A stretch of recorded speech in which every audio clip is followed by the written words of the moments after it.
Hola, bienvenidos a mi canal. Otro día lluvioso en la República Dominicana. Seguirá lluvioso por las próximas horas y posiblemente por los próximos días.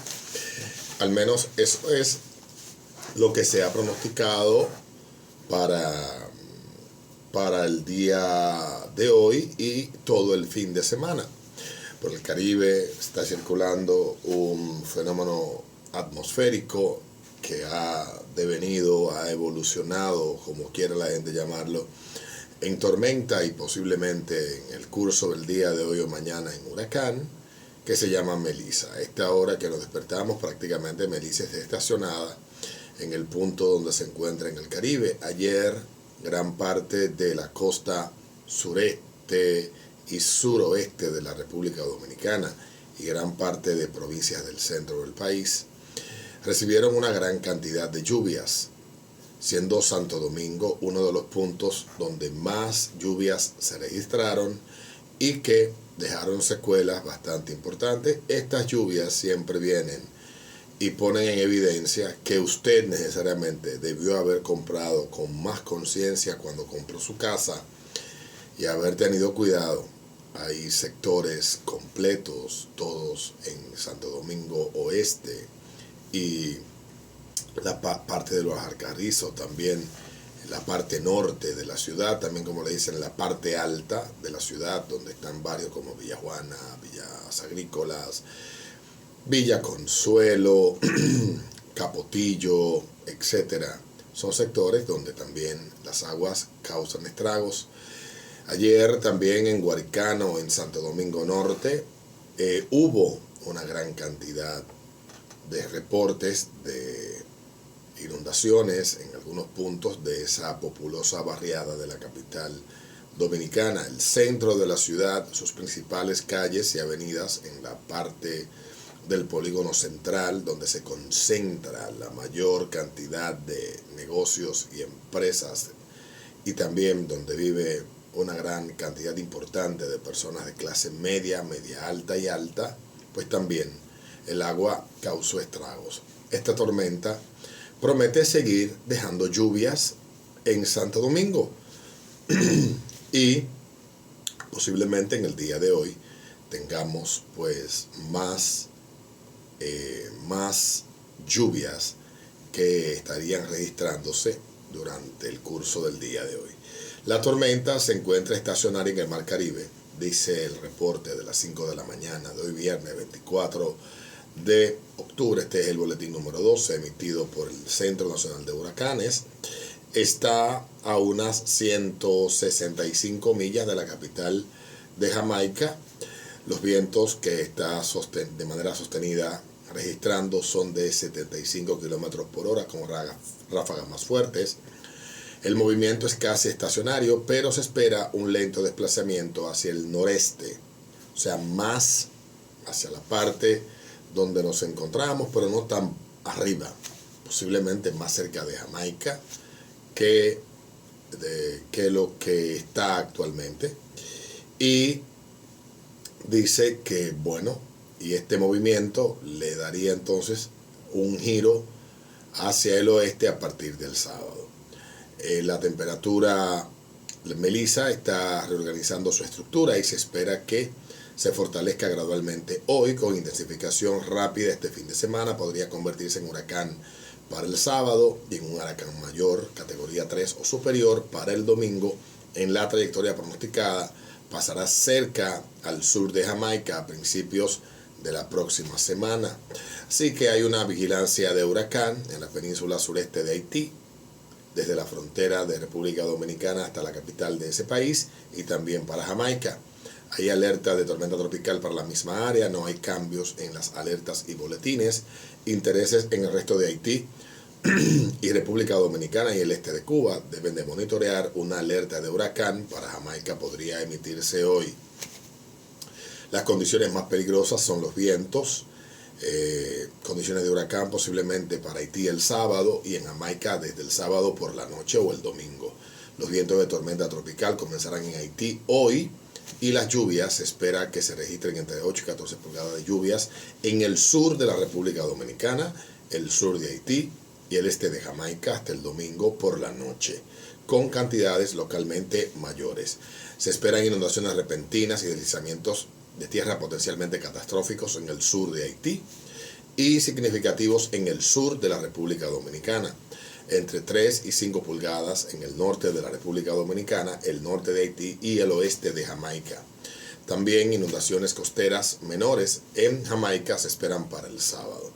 Así que el pronóstico de mediano plazo para esta tormenta es el fortalecimiento gradual manteniéndose casi estacionaria. El sábado podría convertirse en huracán, iniciando movimiento hacia el oeste el domingo y lunes, intensificación rápida a huracán mayor, alejándose de Jamaica. La incertidumbre en la trayectoria y la velocidad reduce la confianza en totales de lluvia más allá del domingo. Lo que, en resumen, es sencillamente estar constantemente informándonos sin sensacionalismo. Bueno, el boletín de esta mañana a las 5 de la mañana básicamente tiene lo mismo que yo he comentado sobre la tormenta del Centro Nacional de Huracanes, sobre los vientos, las lluvias. Se espera que deje de 8 a 14 pulgadas en el sur de la República Dominicana. También la predicción de lluvias asociadas con Melissa, pues invita a que usted consulte su servicio local de meteorología. Así que esto es lo más actual que hay respecto a esta tormenta. Ayer mucha gente nos recogimos temprano. Ya yo estaba a las 11:30 de mi casa luego de haber venido a trabajar e ir manejando al paso para mi casa por el tema de que estaba empezando a llover. La tormenta. Yo fui a la ferretería ayer, sí, yo ni me recuerdo a comprar qué. Bueno, estuve en la ferretería ayer. El asunto es que ayer o antes de ayer. Antes de ayer. Porque ayer yo no fui a ningún sitio. Ayer solamente desayuné y me fui para mi casa. Pero ciertamente estos días han sido días donde la actividad productiva se ha detenido y donde hemos visto todo tipo de opiniones. He escuchado de todo. Yo venía escuchando radio esta mañana y de verdad es que yo no sé qué ha pasado con la nueva generación de comunicadores que tenemos hoy en día en los medios en sentido general. Honestamente, yo me acostumbré a otro tipo de comunicador. Y no lo digo tampoco siendo pretencioso ni creyéndome que estoy por encima de nadie. Al contrario, consumo lo que otros hacen. Y evidentemente, como me dedico a esto, tengo un oído crítico que en cierta manera me lleva a preocuparme cuando uno escucha la cantidad de estupideces que se escupen a través de un micrófono, por la radio, que era lo que yo venía escuchando esta mañana, y muchas veces por la televisión. Pero yo no vislumbro un futuro mejor que el que tenemos, a menos que empecemos a darle un giro. Yo creo que lo más importante en situaciones como esta, más allá de lo que se opine, es servir la información de manera oportuna, porque una población oportunamente informada es una población que puede decidir de manera efectiva qué camino tomar. Evidentemente, ayer hay medios que todavía mantienen un estándar de calidad de la información que ofrecen. En el caso de Alicia Ortega, que es destacable el trabajo que se hizo ayer en Color Visión y a través de YouTube, en los momentos que no estaba a través del canal, dándole cobertura a este fenómeno. Entonces se suspenden las labores y hay declaración de emergencia. Pero la declaración de emergencia que el COE emite tiene unas limitaciones, que son las que la misma ley establece. Entonces, parece ser que el cerebro se le cocinó a mucha gente durante la pandemia y no saben distinguir una emergencia climatológica de un estado de emergencia declarado a través de una ley que se aprueba de manera transitoria, puntual, en el Congreso y que a través de decretos administra, regula o aplica el Poder Ejecutivo, que es más o menos el regular derechos que están protegidos por la Constitución. Hay una ley en República Dominicana. Por lo tanto, cuando el COE declara emergencia, no queda suspendida ninguna garantía constitucional. Por lo tanto, no veo por qué hay personas que reaccionan o actúan como si declarar en alerta roja el distrito implicase que la gente tiene que salir huyendo como lo hacíamos cuando los estados de emergencia de la pandemia eran administrados por el Poder Ejecutivo. Por lo tanto, yo creo que en ese sentido los medios de comunicación hacen un flaco servicio cuando dan una cobertura que no tiene connotación informativa, más bien deformativa, como lo que pasó ayer con la gente que estaba celebrando. En el año 1998, el huracán George afectó la República Dominicana. Este huracán dejó una huella importante en el país. Y hay una tendencia bastante grande en redes sociales para desinformar. No sé instigado por quién. Sí hubo una gran controversia en el año 1998, yo era un adolescente, porque hubo dos cosas que sucedieron. No se informó oportunamente el cambio que había registrado la noche previa al 22 de septiembre de 1998 el huracán, que en la noche previa venía cruzando la isla de Puerto Rico. Al tocar tierra y encontrarse con la cordillera central de Puerto Rico, el huracán bajó su trayectoria. Estaba pronosticado que cruzara la isla, que saliera al noroeste de Puerto Rico y tocara la costa norte de la República Dominicana y parte de las provincias del este, dejando sin afectar el sur de la República Dominicana. Y eso cambió. Yo tenía una vecina, su hijo debe de tener ya 28, 29 años. Yo tenía una vecina que tenía un niño y su madre vivía en Puerto Plata. Ella era de Puerto Plata y cuando anunciaron el huracán que iba a pasar por Puerto Plata, ella se fue presurosa a pasarse el huracán con su madre a Puerto Plata. Porque nosotros no íbamos a vernos afectados de este lado. Cuando nos levantamos en la mañana, a las 6 de la mañana, yo me levantaba temprano porque yo estudiaba en la mañana y estaba despierto a las 5:30 de la mañana. Cuando me levanté, mi papá salió a trabajar, mi hermano se fue también a trabajar, que trabajaba en Colgate Palmolive, y nos encontramos en la televisión con las autoridades de meteorología, que en aquel tiempo eran distintas a las que están ahora, pero creo que han cambiado muy poco de los pronosticadores dentro de esa institución, y el director de la Defensa Civil, que hoy fue diputado por mucho tiempo y un PLDista, gobernaba Leonel Fernández, dando una información que llegaba tarde, porque a las 7 de la mañana en el programa El Día de Uchi Lora y Ramón Núñez Ramírez, ya a esa hora mucha gente había salido para sus trabajos.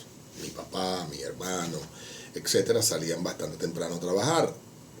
Y a las 7 de la mañana empieza a decirse que el huracán va a tocar la capital y comienzan todos los medios entonces a alertar que es por la parte por el sureste de la República específicamente que va a tocar el huracán y que ya venía en camino, que era cuestión de horas. Estamos hablando de 4 horas, 5 horas para que ya la capital empezara a experimentar los efectos del huracán. Ya en La Romana, en San Pedro, en Higüey, se estaban registrando fuertes aguaceros y el huracán venía desplazándose también a gran velocidad, a una velocidad considerable para un huracán de categoría 3 que luego reduciría su categoría a 2 mientras estuvo tocando el territorio dominicano. Cruzó desde la Romana hasta el suroeste, tocando todo el centro más hacia el sur de la isla y descendió un poco al tocar la cordillera central. Ayer me encontré con un video de estos politiqueros, de retardados mentales y de historias mal contadas de la República Dominicana, que decía que el gobierno del PLD fue tan perverso que no solamente no informó, que sí hubo desinformación. Y no creo que haya sido con mala intención, sino por falta de experiencia y por falta de previsión.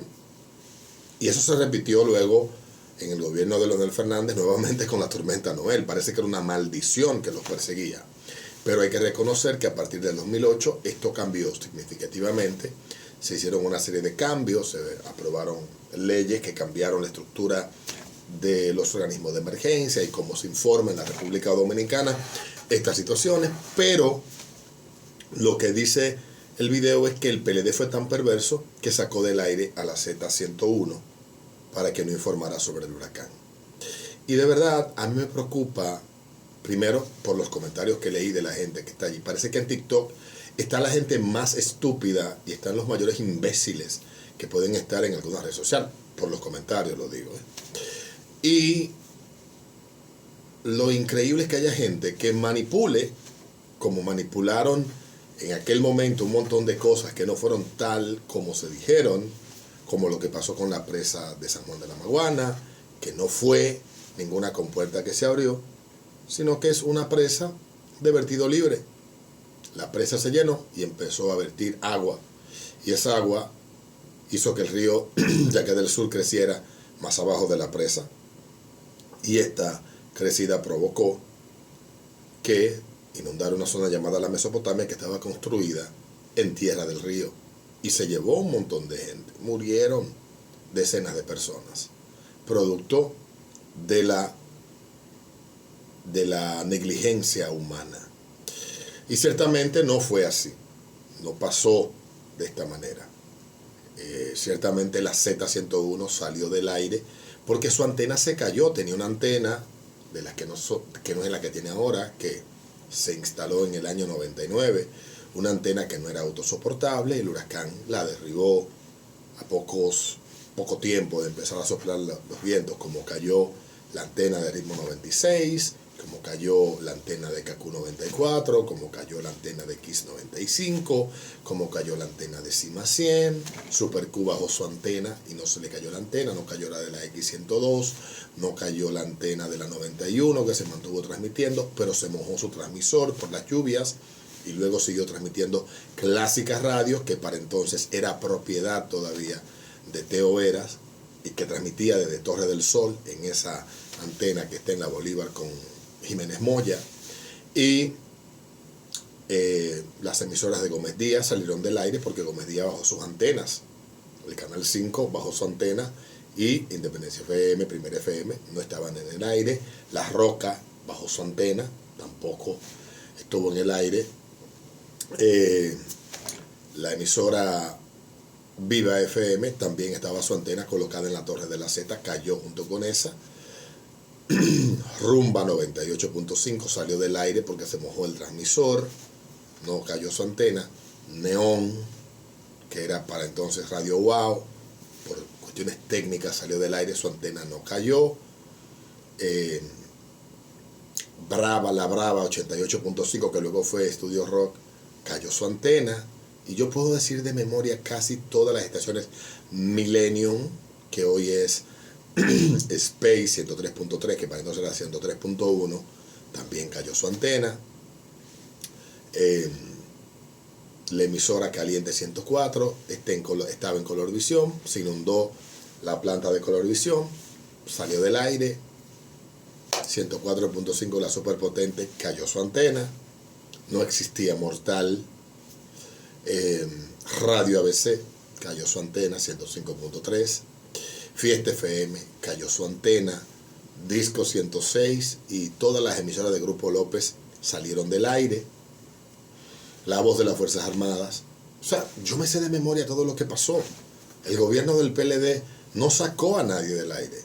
Al contrario, Leonel le habló a las 11 de la mañana, cerca del mediodía, le habló al país. Y yo pude verlo porque en mi casa teníamos televisión y radio de baterías. De batería de 12 voltios de carro. Y teníamos batería en la casa. Y yo me mantuve escuchando radio y me mantuve viendo televisión. En televisión solamente quedó el canal 4 en el aire y quedó el canal 2, que ahí estaba el periodista Juan Bolívar Díaz, que se mantuvo informando durante todo el día. Por lo tanto, cuando uno ve estas cosas, uno de verdad desearía que la gente no fuera tan estúpida y que las personas no se prestaran a la desinformación, pero la gente lo hace y lo hace con malicia. Y lamentablemente hay gente incauta que evidentemente no tienen tal vez la dicha de, como yo, de tener buena memoria y recordar al detalle todo lo que pasó aquel 22 de septiembre durante todo el día. Yo recuerdo cada minuto de ese día, todo lo recuerdo. Y de los días que siguieron, yo vine a salir de mi casa hacia la ciudad 5 días después del huracán. 5 días después. Porque todo estaba bloqueado por árboles, postes de eléctricos, cables, etc.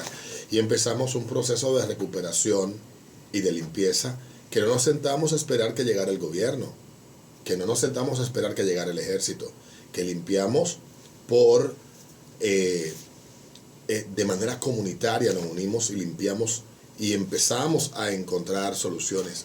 Se impuso un toque de queda que antes de que se cambiara la Constitución se hacía de manera directa, por decreto, por el presidente, y ese toque de queda permaneció durante unos 4 días, después de que caía la noche, porque no había energía eléctrica en este lado de la isla, en ningún sitio. Había energía eléctrica de Bonao hacia el norte, más allá de La Vega, Santiago, Puerto Plata, etcétera, esas provincias que no se vieron tan afectadas. Y es increíble cómo a mí me frustra de verdad que sin mucho esto. Ya finalmente, esta semana fue el debate, uno de los últimos debates por la alcaldía de Nueva York. Nueva York sorprende, y más que sorprender, lo que sorprende es cómo la ideología política puede disociar a los individuos de una manera tal que los lleve a practicar harakiri, con tal de supuestamente vengarse de Donald Trump, digamos, porque los neoyorquinos son muy demócratas y el Estado también es muy demócrata, o de los republicanos. Hay un candidato a la alcaldía de Nueva York que no ha salido de la nada, que posiblemente sea de estos sujetos de laboratorio, que quienes mueven los hilos de ciertos círculos ideológicos en Estados Unidos y de poder buscan imponer para tratar de subvertir a una sociedad que está en medio de una guerra bastante intensa, pero como la llaman ahora, estas guerras que no son convencionales, estas nuevas guerras. Y ciertamente, aunque ustedes no lo crean, en Occidente estamos en medio de una guerra campal. Y es lamentable que la mayoría de la gente no esté consciente ni despierta de lo que está pasando. Nueva York es un ejemplo, como es un ejemplo Colombia, con el presidente que eligió y que hoy se quejan los colombianos, pero quienes los eligieron fueron ustedes, o los venezolanos cuando decidieron votar por la izquierda de Chávez, que luego más adelante no tiene que ver con lo que estamos viviendo hoy, pero de manera directa, pero sí indirectamente, y luego lo que se manifestó en toda Sudamérica, lo que está viviendo hoy Argentina, por lo cual Argentina volverá a caer al mismo sitio del cual han tratado otros políticos de sacarla, Macri en un momento hace 10 años, ahora Milei. Argentina no tiene remedio, porque Argentina es una sociedad que está enferma, y lamentablemente las sociedades cuando están así tienen que tocar fondo y tienen que destruirse, tienen que pasar las peores cosas posibles para que tal vez un choque de esas características cambie el rumbo que lleva el país. Igual pasa con Nueva York. Nueva York es una ciudad que yo crecí viendo en las series, las películas y en las noticias, leyendo de Nueva York mucho y teniendo amigos que se fueron bastante jóvenes a vivir allí. En la década de los 90, Nueva York era uno de los peores lugares en los cuales se podía vivir en la ciudad, en Estados Unidos. Hay un documental que cuenta cómo era la vida en el Bronx. Era una vida de destrucción. Todo estaba destruido en el Bronx. A principios de los 90, un candidato vino con un proyecto, una propuesta de cambiarlo todo. Era fiscal general de la ciudad y había estructurado un proyecto para devolverle el esplendor y la seguridad a Nueva York que la había perdido. Venía de una década llena de mucha inseguridad, mucha violencia. Muchos dominicanos migraron allí, quienes llegaron en la década de los 80, así lo cuentan. En Nueva York tú ibas caminando por cualquier calle del Bronx o cualquier calle del Alto Manhattan y te caía un vendedor de droga entre los pies, porque las transacciones de drogas se hacían en los techos de los edificios. Por eso en muchas zonas de Manhattan está prohibido que la gente suba a los techos de los edificios a partir de esas normativas que se establecieron luego de que llegara Giuliani, que ha terminado convertido en una caricatura, pero fue un alcalde legendario porque cambió el rumbo de Nueva York y le tocó lidiar con los atentados del 11 de septiembre. 25 años después casi de los atentados, los neoyorquinos han olvidado quién le perpetró a la ciudad de Nueva York 2 atentados, uno exitoso y otro fracasado, en el mismo sitio, de dónde provinieron quienes hicieron eso y por qué lo hicieron. Y en este buenismo condicionado por la corrección política, Nueva York está a punto de elegir su primer alcalde musulmán. Ojalá y que gane Mamdani. El intelectual británico Douglas Murray escribe: el debate por la alcaldía de Nueva York expuso a Zohran Mamdani como un hombre que nunca ha lidiado con la realidad. Dice Douglas Murray: finalmente Zohran Mamdani tuvo que afrontar preguntas difíciles. En el último debate de la alcaldía de esta semana finalmente se quitaron los guantes. ¿Por qué Mamdani cree que puede gobernar esta ciudad cuando ni siquiera pudo presentarse a trabajar cuando estaba en la legislatura? ¿Por qué cree que puede ser representante de los pobres cuando se otorgó a sí mismo el mayor aumento salarial que ningún representante haya recibido jamás? ¿Cómo puede presentarse como progresista cuando pasa su tiempo relacionándose con políticos de su Uganda natal que en realidad persiguen y encarcelan a personas por ser homosexuales? Esas fueron solo algunas de las preguntas que finalmente surgieron esta semana, no solo del principal oponente de Mamdani en la carrera, Andrew Cuomo, sino también de los moderadores. Según cualquier estándar normal, los últimos días deberían haber sido un desastre para el candidato Mamdani. ¿Cómo puede alguien pretender gobernar esta ciudad cuando se le ha vinculado a alguien implicado en el atentado del World Trade Center de 1993? Sé que Mamdani y su familia no vivían en este país cuando el World Trade Center fue atacado por primera vez. Y sé que él no era ciudadano de este país hasta el año después del ataque del World Trade Center del 11 de septiembre. Pero aunque él no recuerda los ataques terroristas de la ciudad, sí los recuerda. Mamdani tenía 10 años, cuando los ataques del 11 de septiembre. En cualquier época del año normal, las asociaciones de Mamdani, sin contar sus políticas, habrían bastado. Pero como todos saben, esta es una temporada muy anormal. Mamdani espera llegar al cargo fácilmente con solo mostrar su sonrisa sudorosa, aduladora y presentarse como alguien razonable. Mientras tanto, cualquiera que tenga el más mínimo olfato para detectar a un impostor puede reconocerlo a varias cuadras de distancia. ¿Cómo va a pagar Mamdani los viajes gratis en autobús en Nueva York?, preguntó el moderador. Mamdani sonrió alegremente como si hubiera esperado responder precisamente esa pregunta. Los viajes gratuitos en autobús reducirían las agresiones a los conductores de autobuses, afirmó. No quedó claro exactamente por qué habría menos ataques a los conductores de autobús si todos pudieran viajar gratis. El moderador continuó: ¿dónde encontraría Mamdani los 700 millones de dólares que costaría su plan? Finalmente Mamdani lo admitió: los neoyorquinos podrían obtener viajes en autobús gratuito porque pagarían impuestos más altos. Brillante, qué plan. Cuando el propio Mamdani pasó a la ofensiva, intentó presentar al gobernador Cuomo como la marioneta de Donald Trump. Por supuesto, el presidente no ha respaldado a nadie en la carrera, pero Mamdani esperaba que incluso mencionar la palabra con T haría que los votantes acudieran a sus brazos, lo cual fue extraño porque el truco principal que Mamdani realizó el miércoles por la noche fue un movimiento que le robó al presidente Trump. La gran revelación de Mamdani fue que había traído a la audiencia a una de las mujeres que hicieron acusaciones contra el gobernador Cuomo en 2021. Mamdani no se molestó en señalar que las reclamaciones en cuestión fueron desestimadas significativamente en los tribunales. Tampoco señaló que esta maniobra era simplemente una copia de la famosa emboscada de Donald Trump a Hillary Clinton en los debates presidenciales de 2016, cuando Trump apareció con las mujeres que habían hecho acusaciones a Bill Clinton. Pero tal vez no deberíamos esperar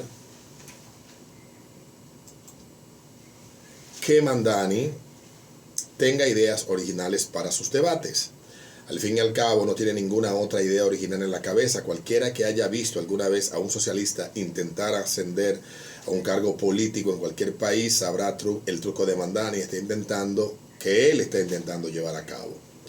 Durante la carrera, los socialistas como él se presentan como preocupados únicamente por la justicia y la equidad.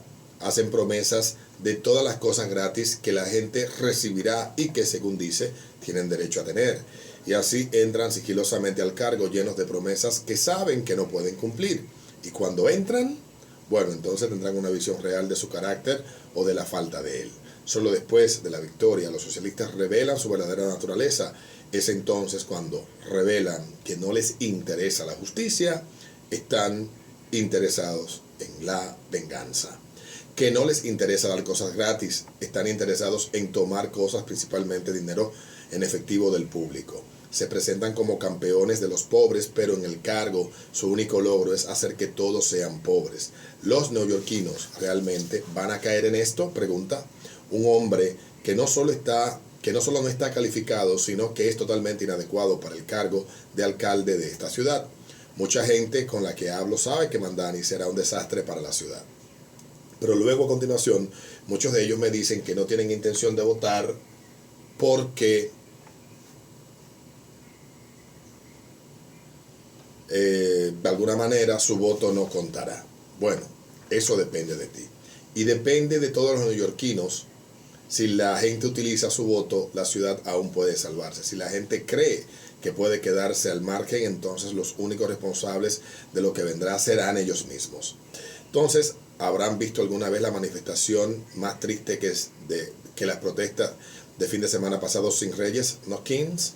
Bueno, ese es otro tema que él toca en este artículo que no voy a leer ahora, solamente quería hablar de Mamdani. Y ciertamente estamos en tiempo donde las personas se quieren sentir poderosa y solamente se convierten en instrumentos de aquellos que saben que la masa, cuando se aglutina, es estúpida y fácil de manejar, y cuando logran lo que quieren, a la masa la castigan y la marginan. Nos vemos en un próximo video.